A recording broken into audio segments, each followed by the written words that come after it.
Hope you enjoy, everyone. Thanks for watching. And this is Sellavin getting my latest review on Yu-Gi-Oh! Arc 5, episode 126, The Day the Devil Was Born. This episode answered a lot of questions and gave us a lot of things that we to see. Yugioh, he's still locked in the cage. Leo and Yugioh finally have their confrontation. And Renji and Ray are right behind him, behind Yugioh, so these are not easy for him. It's definitely very unique when you think about it. And the way, alright, let's get started. It seems that the situation is this: Yugioh never knew that his dad and Akaba Leo knew each other. He knew.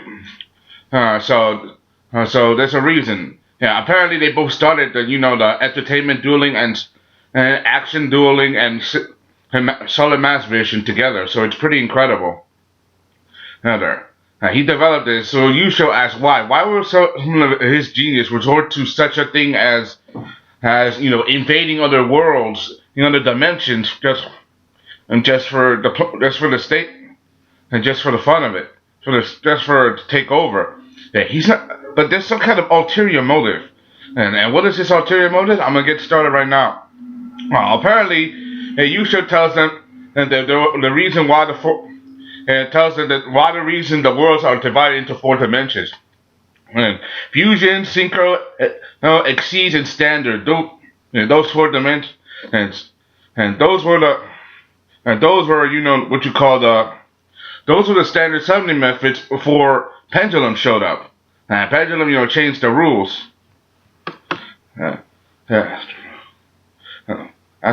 It's definitely, very unique. And we also get to tell them that they were all one united world before they got split apart into dimensions. And when he was doing his research on making slot vision and create and doing it, we find out that when he did though, he made them alive and made sure they had souls. Remember this, and dual monsters. Remember, this is a callback to the original series. There's a lot of callback to. They made a Zork that made it sound like Zork Necrophage or Zork the Dark One from the original Yu-Gi-Oh! Darkness from this, Darkness, from Yu-Gi-Oh! GX, and Evil Gods, Dragon Power, that's from Yu-Gi-Oh! GX. The way the show complements the other series while still staying in its own independent universe. You should ask Dylan from Clueless Gamers. He's better at this stuff than me. Go to his channel. It's on my home YouTube page. And go to his channel, Clueless Gamers or Yu-Gi-Oh! Everything. He makes best theories, and I got a lot of theories as well. We also get to see that Yugioh and Yuri, they're gonna finally have their encounter duel, and as they finally encounter each other, have their face to face. Edo was there. Yugioh deals with Yuri making jokes, while Edo goes to find the doctor and get the girls free from this disaster. Well, it's definitely very, very unique and very harsh when you think about it. And things are not easy for them because and Leo, he tells them that as the world started to develop. And action dueling was starting to become more prominent. A certain duelist showed up out of nowhere. This duelist was by far the strongest duelist of that world. He was strong, flashy. The way he did things. He fought hard against virtually anyone that came his way, knocking them all down, one at a time. And that duelist's name was Zork, and the reaction from everyone, including Yuya and Yuto, saying that the way it was like that name was familiar to them somehow, like some primordial instinct. And it's definitely very unique. Like the way he describes Zork, he was a strong duelist but couldn't control himself. The action and the fighting, it got him excited, and so he went overboard. He got contempt and being roared by the crowd to the point where the crowd wanted more and more. So he gave them more and more. So much so that he used the other summoning methods, fusion, synchro, and exceeds to summon 4 other dragons. And from the outline, it seems that the four dragon used were Odd Eyes, right, Dark Rebellion, Clearing, and Star Venom. All these vicious and violent dragons that help put them at the top of the world. Meanwhile, you got Yugioh and Yuri. You would waste no time. Both of them summoning their dragons and go and summoning their dragon. Yugioh summoning Clearwing and Yuri summoning Star Venom. And as these dragons react, these dragons are finally coming together. They're roaring and resonating each other, and it's starting to affect not only Yuri and Yugioh, but Yuya as well. Has his two cards also hard to resonate. Hey, these four dragons, all belong to Zork. Seeing this, it's definitely very, very harsh and unique. It's definitely a very very conclusive and confusing when you think about it. I mean, all this happened because of Zork, and how the four dimensions were split into one. But as Yuri and Yugioh still go on, you should tell them how the world will end. And because of Zork's prowess and his fierce and his dark behavior, he wanted more out of life. He wanted more. Because there was no one else that could challenge it, he thought he would have to show the world his true power by destroying everything and everyone in his path. And all he had was a hunger for destruction. Not only that, so did his dragons. Leo said because of the solid mass vision, because of the solid and giving monsters souls, they were feeling the effects of every battle, and feeling the emotions of their users as well. Because of Zork's hunger for power and destruction, and the dragons and continuing to fight over and over again, led to an outburst of anger and rage, which ultimately led to the downfall of the united world. But that wasn't enough for Zork. He continued this using all four dragons as a symbol of his power and destruction, and all because of all of the abuse and fighting that he went through and what they went through, that they began to lash out at everything, overall. But there's still enough. They wanted even more, so he decided to use his ultimate power to become one with his dragons. So he summoned out this new card. I think it was, what's it called? Let me see. Let me remember. Astromorphagician? I think it was Astromorphagician. And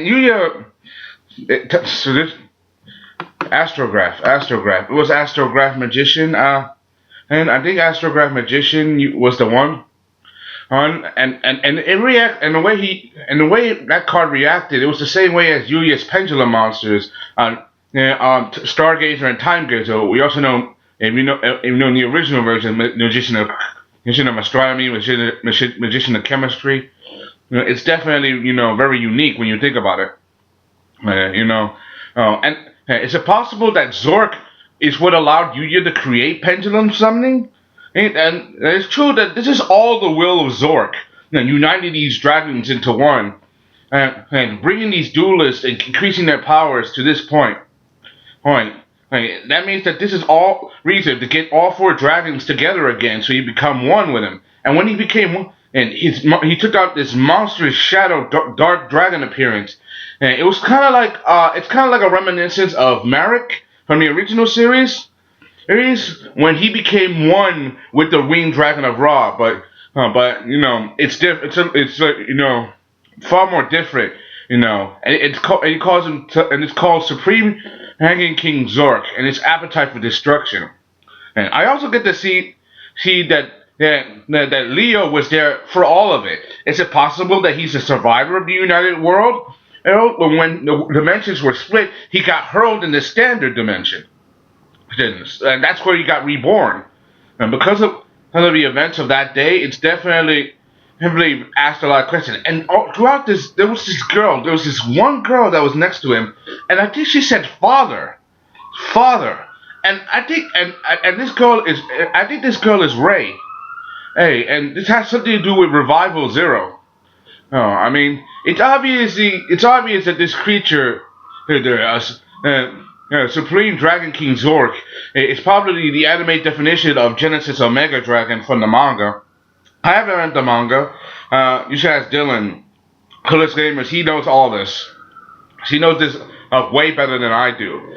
My guess is somehow in the last events, before the dimensions got split, that girl sacrificed her soul and divided the dimension to save the world. It would make sense as the way that the bracelet girl, the relationship between the bracelet girls and the U boys, their relationship is kind of like opposites the way they act, you know.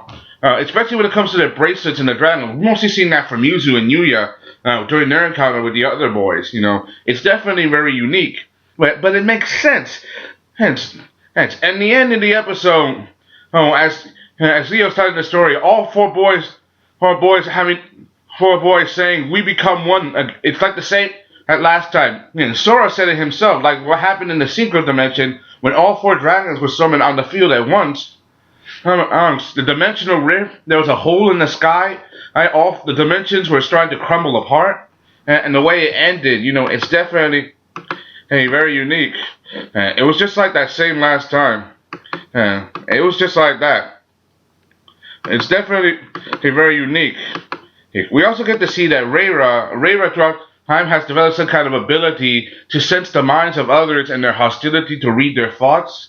It's definitely very unique. We knew that Reira was special. Is that the reason why Renji brought him along, to sense danger and stuff like that? I mean, we know he's probably a good duelist, but we haven't seen enough of him in a while. So that makes sense.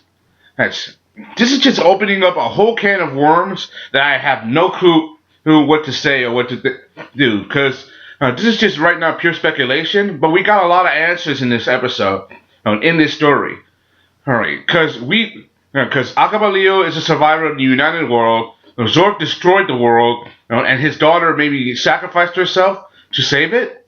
And that'll all be answered in the next episode. That's all I got to say. Hope you enjoyed. Thanks for watching. Then let me know down below. This is Sellavin. Give me a list of you new on Yu-Gi-Oh! 5 episode 126. Comment and subscribe. I'm out, people. Go to Dylan and he'll probably answer all your questions. I'm out. Bye.